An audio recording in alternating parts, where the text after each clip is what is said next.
Hey everyone, my name is Max Aaron James, and this is a review of the film The Fabelmans, a drama co-written and directed by Steven Spielberg. It follows a young boy named Sam Fabelman who is introduced to the world of film at a very young age.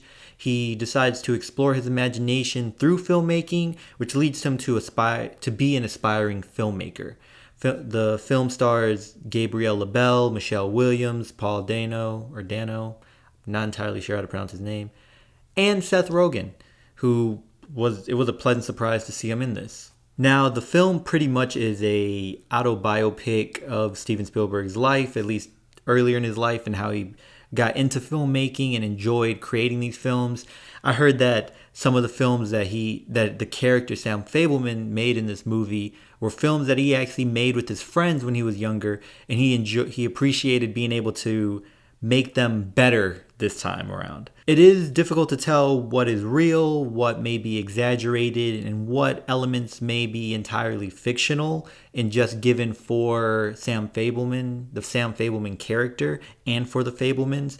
But he ties all these elements and weaves them together very well and leaves it up to the audience's imagination as to what really happened and what does this mean in regards to Steven Spielberg's life. Is it just symbolism or is it something that actually happened? The film is pretty grounded. It's pretty inspirational in regards to making sure you pursue your dreams and pursue your passions and make sure you're doing what you actually enjoy doing and make sure it fits into who you are as a person and not trying to pursue someone else's dreams, especially your parents. It also speaks on being able to be around other people that may have different pursuits or different ways of viewing the world. Sam Fabelman's mother, she is an artist, someone who I wouldn't say failed at pursuing this career of being a pianist or just an artist overall, but kind of felt that she put that career or that dream in the back burner to allow her husband to pursue his dreams and his aspirations. And he's more business minded, more logical and sciencey, more of things that are black and white and less about expression and more about this is how things work, this is how they do not work, and that is how it is. He works on computers, he's a computer engineer, I'll say, and he ends up working at IBM and this leads the family from moving from New Jersey to Arizona to eventually California.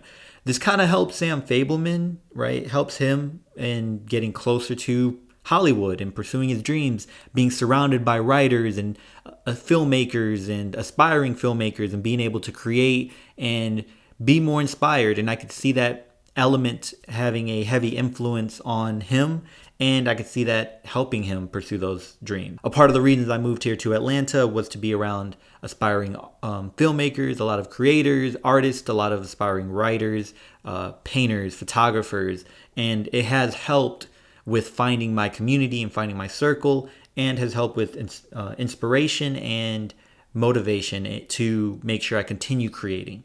I will say for me, a lot of the most interesting parts of Steven Spielberg's life were kind of left to imagination. Again, this is partially based off his life, but then partially not, because he introduces this fictional character, Sam Fabelman's fictional family, the Fabelmans, but they do follow kind of how he grew up, and the Fabelmans are also Jewish, and I very much see this as being an awards contender. But it's kind of lacking for me when it comes to whether it's worth actually watching in theaters. The cinematography and the directing is fantastic. I mean, it's Steven Spielberg. Come on, Jaws. For the most part, this is an average middle-class family, right, living in the 60s. Someone had told me that they heard that Steven Spielberg has always wanted to make a movie like this or tell his story, but knew that no one would really want to watch it unless he developed this rapport or this reputation that he has now. And I understand, because again, there's nothing that necessarily feels that this should be on the big screen. And that's no offense to him, but he made it watchable because of his cinematography and amazing direction and vision. But if I'm wondering if someone else told this story, if someone with less experience, or even if I did it, right? I'm not, I don't know if I'd be able to get the right angles or see things the way he does to make it worth playing on the big screen. Also, no one knows who I am. The story doesn't feel movie like or movie worthy. And again, that's nothing to him. It feels like something I'd wait to watch on streaming, and it would just end up being a really, really good television movie, but it feels like a average theater movie. And again, that's more so because of the story and how it feels. It's, it's following the life of someone aspiring for their dreams. Now, there are many stories that follow accountants, bankers, reporters, and that those jobs in the real world are relatively or seemingly boring, right, to the outside at least. And even people that are in it would say it's nothing too exciting.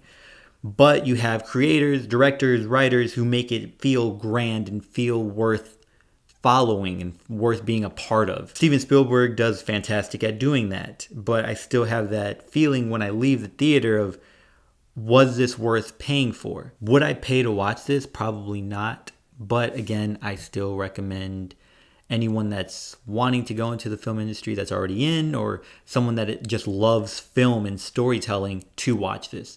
The reason being that I related to this a lot, especially being an aspiring writer and I want to write films and wanting to enter into that industry. I enjoyed watching this. And I think a lot of people that are like myself or like Steven Spielberg would enjoy watching this. I don't know if the casual fan of films, or even a person who is a fan of Steven Spielberg but not necessarily interested in being a part of this industry, would care for this movie compared to other films, especially other films that he made, whether it be E.T. or Jurassic Park. I definitely see this still being nominated. I mean, it's Steven Spielberg, and it does look nice, but it's Steven Spielberg. Anyway, I hope you enjoyed the video. If you do watch the movie, I wonder what your thoughts are on it, and if you're planning to watch it. Maybe a lot of you haven't even heard about it. I also heard he's doing The Color Purple, so I'm interested in how he does that. And he's doing an Indiana Jones 5. Maybe, but I feel like that's been in the talks for a minute. Y'all take care of each other, check up on one another, check up on yourself, and remember, potential has no limit.